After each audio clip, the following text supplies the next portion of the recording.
Only by embracing death will it pass you by.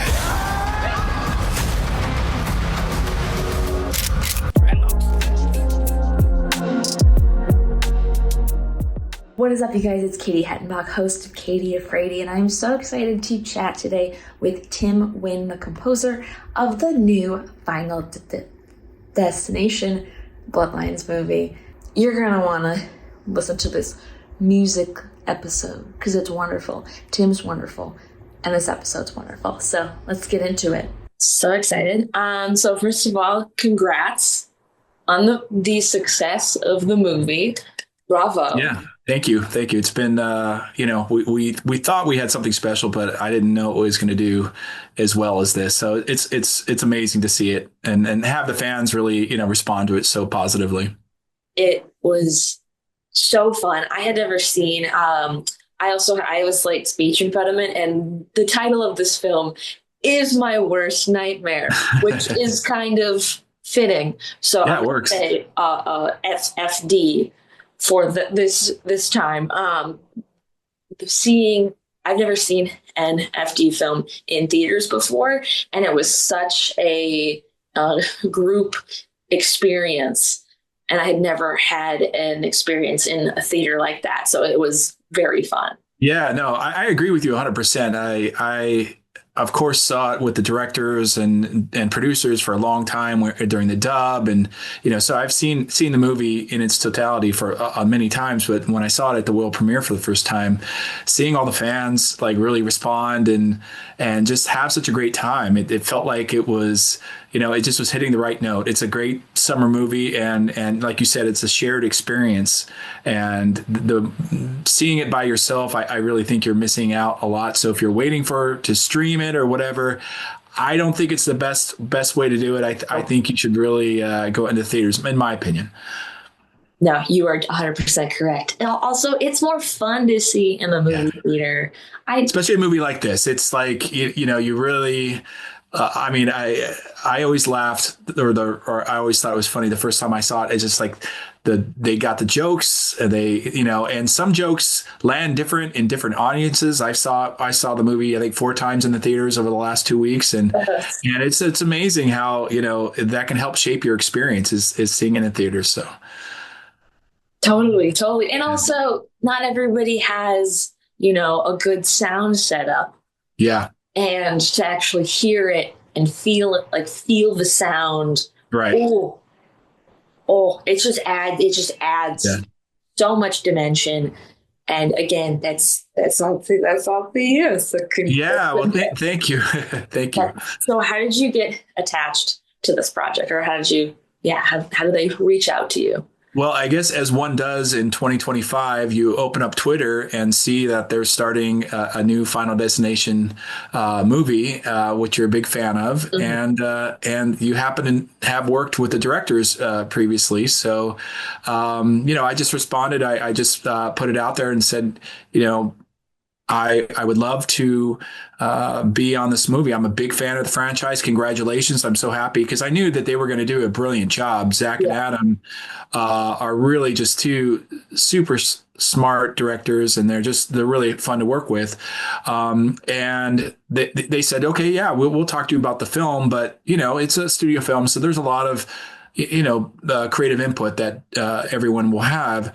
And I said, well, instead of just telling them about me as a composer and your experience with me working on prior projects, let me write about 15 minutes of music, and let me take a chance and see if this is the style that they're looking for. And I really felt as being a fan of the franchise and being so familiar with the directors, I felt like I was the right person to work on the project. And I just really I wanted to show them rather than explain it to them. So that's what I did, and it worked out.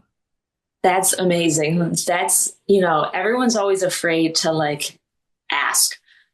The worst thing they can say is no. Right. But well, I didn't even ask. I said, because I know what the answer would be, really, I just I just kind of said, look, I knew that they would listen to my music. So that there was my foot in the door. And I started playing, on the piano behind you, or behind me, I should say, started playing the theme. And I just like, yeah, I think this is the right vibe. I feel like this is the right direction for a new movie. I knew they were going to need a new death theme. I loved the death theme that Shirley Walker, you haven't seen any other movies on Final Destination movies. Maybe you're streaming them or whatever, but Shirley Walker was the original composer for Final Destination 1, 2, and 3. And her theme was brilliant. And I knew they were going to go, they needed a new theme.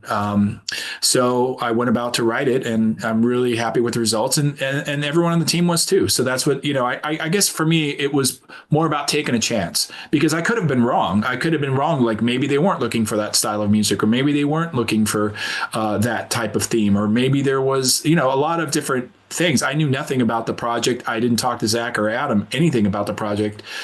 So for me, it was, just kind of putting it out there. You just take a chance. And so I did. And it felt, I was rewarded for it because I got to work on a Final Destination movie, which I had a blast. The hardest part was probably just keeping all my excitement and energy, where I knew what was going to happen in this, scene. And I can't tell anybody. So it's, 2 years of just kind of holding your breath. So right now, if I see him a little animated, it's because I'm breathing for the first time in 2 years. And good. And you should be excited and be able to finally tell people look what we did, look what we accomplished. Yeah.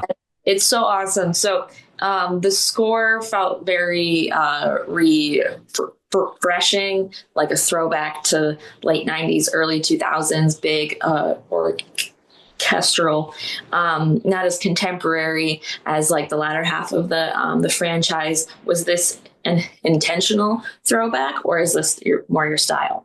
Yeah, I mean, I'm comfortable in either style, but there was something about this movie and the story that really called for having sort of a throwback to the bygone eras. We open up the film and we're in the 60s. And so I felt like it needed to have that sort of environment. We knew we wanted to use a full orchestra. So when I saw that scene, I tried to exaggerate the melodies a little bit, as 1960s movies sort of had that sort of over the top, thing. So that it just kind of felt natural. And one of the producers, Craig Perry, he's a big soundtrack geek, and he knows, pretty much any soundtrack there's ever been, he's heard it and he owns it or something. And he loves big melodies, and the directors and I love big melodies as well. So we were looking, instead of an atmospheric score, we really felt like the story would be best told by having, much more of a melodic score. Cool. Very cool. I am starting to become a music person.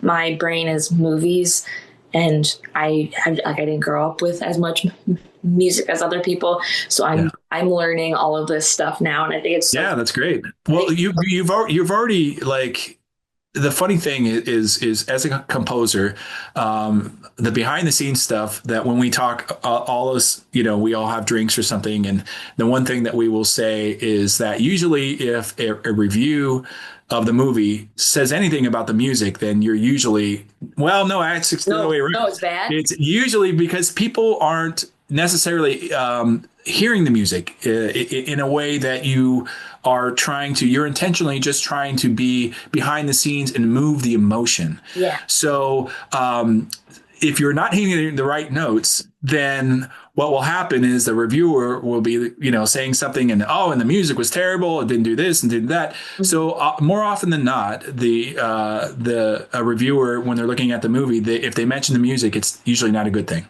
Okay. So for you learn as a composer, and I learned on this project that the first reviews come out, and usually they don't mention the music, and they didn't on the first reviews I looked at. But what they did mention is when the scene when Bloodworth comes in, is that it was an emotional, ride, and it hit all the right tones and it felt great. They didn't say anything music, but without saying those words, they did say a thing about the music. You felt it. and the music is what gave it its feeling. So I felt very good. They didn't say Tim Wynn, they didn't say music, but they did say my name in other ways, and it feels really good to get that sort of positive of reviews. Yeah, I always thought, and this is just me, because always thought like, oh, I never like, I always forget like what music's happening, and now I Yeah. guess now I guess that is a compliment because it just blends all together. It is. It's what I'm supposed to do. Okay, Yeah, cool. I'm supposed to I like was so drive it, afraid you know. that was going to be an insult, but Yeah, no, it's not. It's meant that way. It's meant to be felt, not yeah. heard so much. And you know, there's certain places in the movies where I do come out more, but it's about the story, and I'm here to help tell the story and drive the narrative. And we're all a team. We're all working together. The actors, the writers, the producers. We're all doing what we can to make the best movie possible, and sound design very important as well. So like we're all just trying to do it. And if any one thing sticks out way too much, then it doesn't feel right. So to me, hearing that that you're like you didn't notice the music, that's fine. It shouldn't be. It's this is about my craft right here is about the movie. Yes, totally. Okay, cool. I'm glad that's Yeah. because I was like, oh no, is that a bad No, thing to it's say? cool. It's totally cool. You just answered my question, so that's perfect. That's perfect. And for those of us who aren't as musically inclined, how do you even approach like composing the new theme or like just really anything from scratch? It seems so daunting, but I guess that's also the same as like screenwriting. Like you don't know it till you know it. And I think you're 100% right about screenwriting. It's a very similar process. I think it comes from inside. It's just something that you are watching a movie. You're envisioning of what the story needs to tell. And so what my brain does, and it's I had to learn it. I mean, I think I have a little bit more of a bent to it, but it's just that you can interpolate what your feelings are. And to me, when I'm interpolating, it's, just converting those feelings into music. And so, a lot of times I will say, on a movie, you generally have a lot more time to play around with, so if there are days that you show up and you're just not feeling it and the music isn't coming out right, well, you have time to kind of make up with it. But when you're working in TV,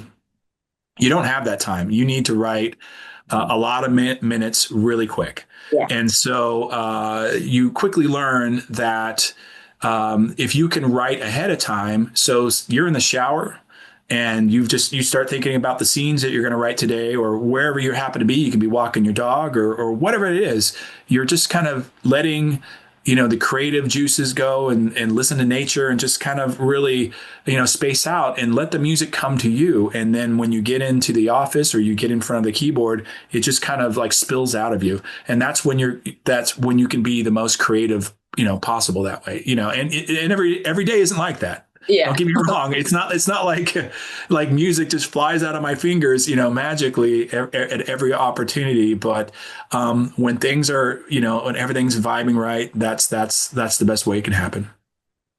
That's amazing. That seems like such an insane thing. I played the alto sax in school, and I was terrible. And I just don't think I'm.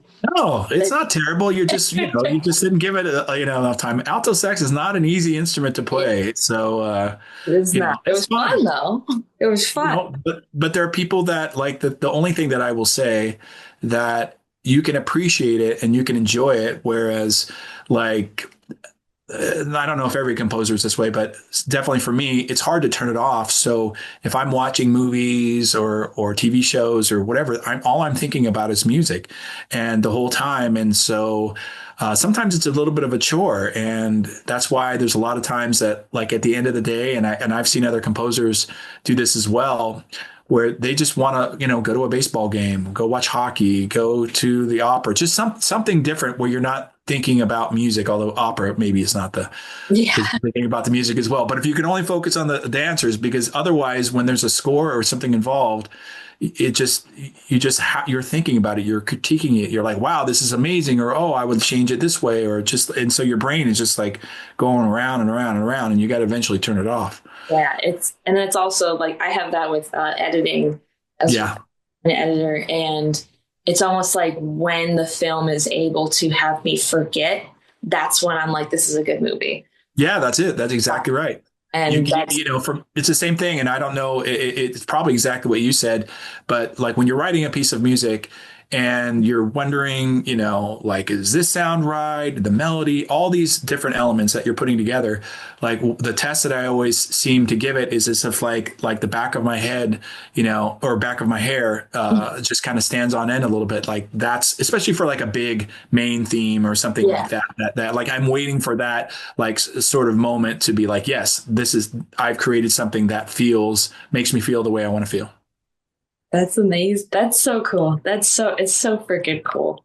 Hmm. Look at you. Look, so cool. Oh, thank you. Cool. Thank you. I can't say cool more. I'm gonna say cool again. It's cool. That's all right. Cool. It's all cool. So do you have a favorite scene in the movie that you scored?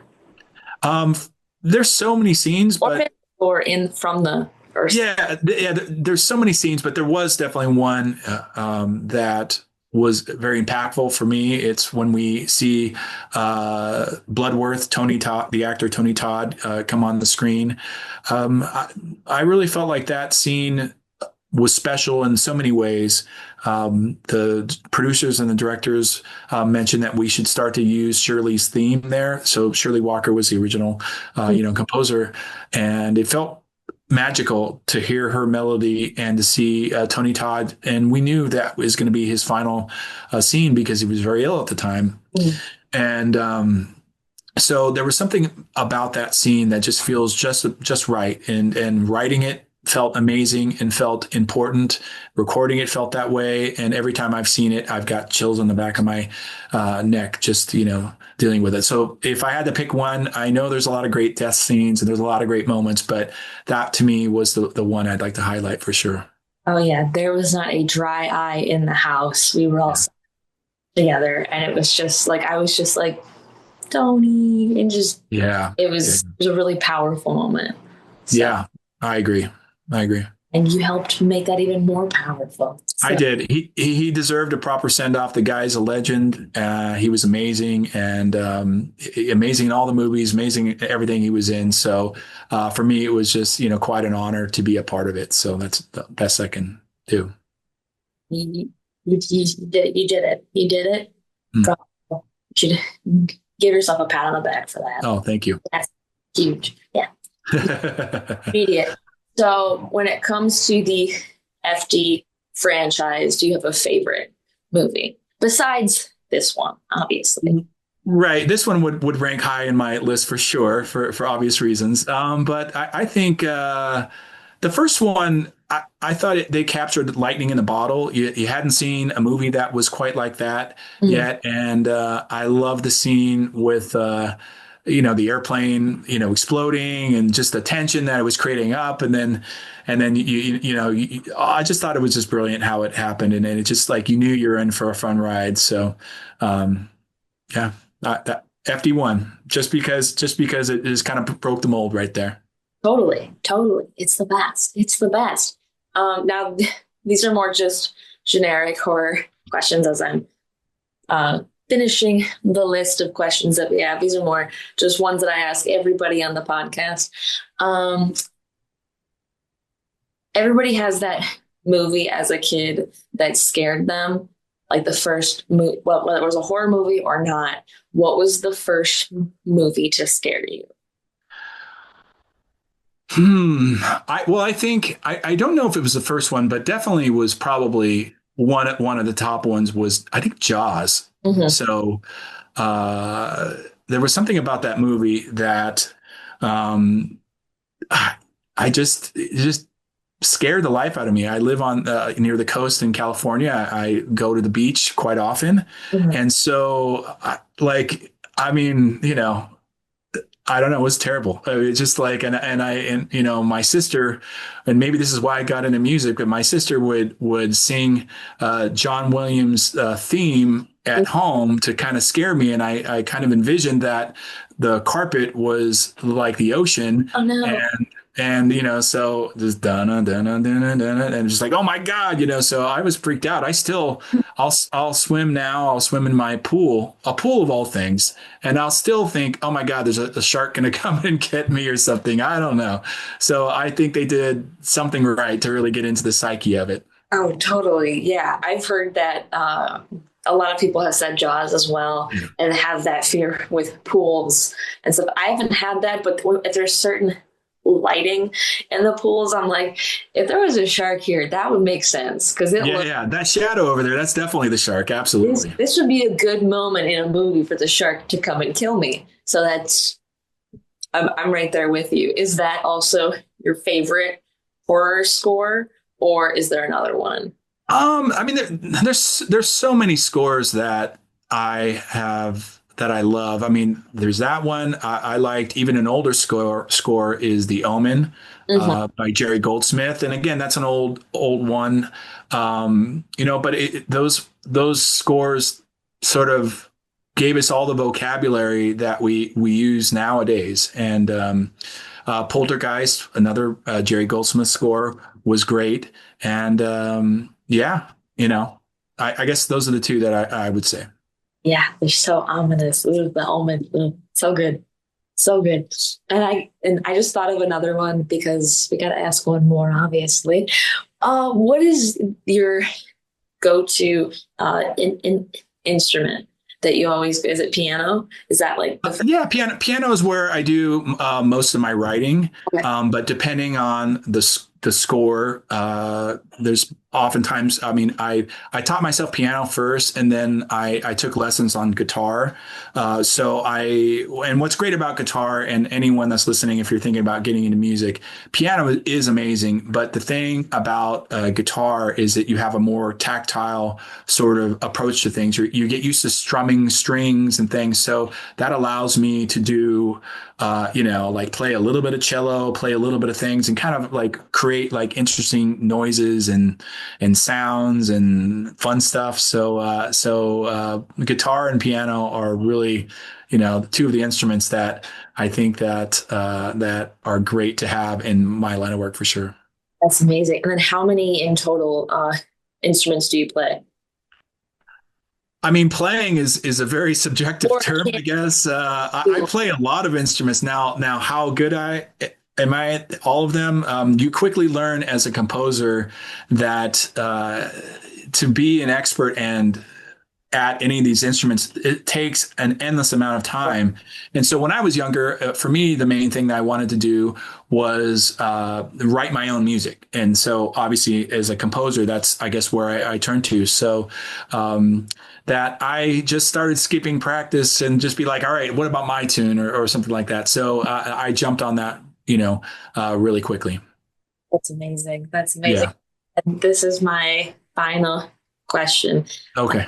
Everybody. Your final destination. Yes. Okay. It's the silly one. It's a silly one. Do you think audiences will be afraidy or not afraidy of FD Bloodlines?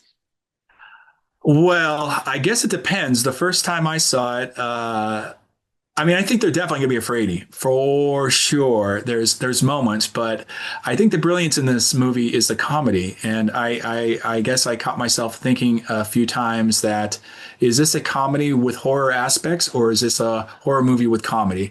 I think it's definitely a horror movie with comedy, but I think the way the writers and the directors pulled it off, it was just a little bit of genius.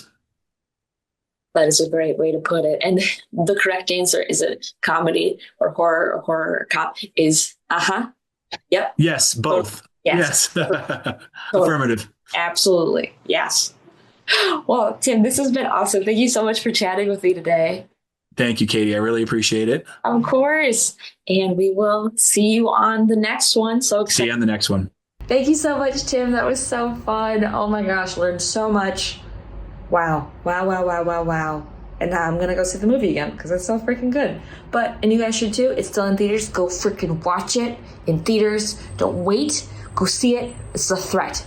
Anyways, guys, it's been an absolute delight. Make sure, like, subscribe, all that jazz. Katie Afraidy, all social media platforms. Want a copy of Fangoria? Use code Katie Afraidy 25 for 25% off. Thank you to our sponsor, Filmcraft Studio Gear. You can find that at filmcraftla.com or filmcraftla on Instagram. And yeah, we'll see you guys next week. Stay Afraidy. Because that would be crazy. Good luck.